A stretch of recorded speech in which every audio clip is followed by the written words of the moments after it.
আসসালামু আলাইকুম রহমতুল্লাহ। শেখ সাহেবের সাথে বের হয়ে যখনই ভিডিও করব, হঠাৎ করে চাঁদের দিকে আমার চোখ গেল।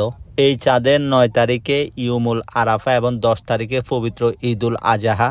আজকে সৌদি আরবে পাই এই চাঁদের 3 তারিখ হয়ে গেছে, কিন্তু বাংলাদেশে এই সময়টায় অনেক আমেজ, গরু বেচা কিনা, বিভিন্ন ধরনের মানুষের উদযাপন, কেউ শহর বন্দর থেকে এলাকায় আসতেছে, মানে সব দিক দিয়ে একটা আনন্দময় মুহূর্ত। কিন্তু সৌদি আরবে এইসব জিনিসগুলা নাই। হ্যাঁ, সৌদি আরবে আপনি যদি মক্কার আশেপাশে যান বা রাস্তাঘাটে বের হন, বিশেষ করে মক্কা মদিনা রোডে, তাহলে বোঝা যায় যে হজের একটা আমেজ চলতেছে।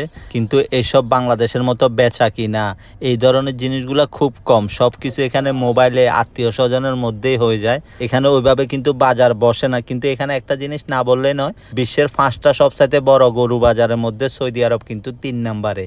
আরেকটা জিনিস আমি সৌদি আরবে লক্ষ্য করছি, কোরবানের দিন এখানে কিন্তু সবাই কোরবানি করে না। কোরবান থেকে আরো 5 দিন পর পর্যন্ত এখানে কোরবানি দিয়ে থাকে, তাই কোরবানির দিন এখানে সবাই আবার কোরবানি দেয় না। এখানে আরেকটা জিনিস হচ্ছে যে গরু কোরবানি তেমন একটা হয় না। এখানকার যারা লোকাল আছে তারা তো টোটালি দেয় না, হয়তোবা টুকটাক আজনবী দিয়ে থাকে, বাট এখানে গরু তেমন একটা কোরবানি হয় না কোরবানের সময়। বের হয়েছিলাম শেখ সাহেবের সাথে, চাঁদ দেখে কোথায় থেকে কোথায় চলে গেছি, কত কথা বলে ফেলছি।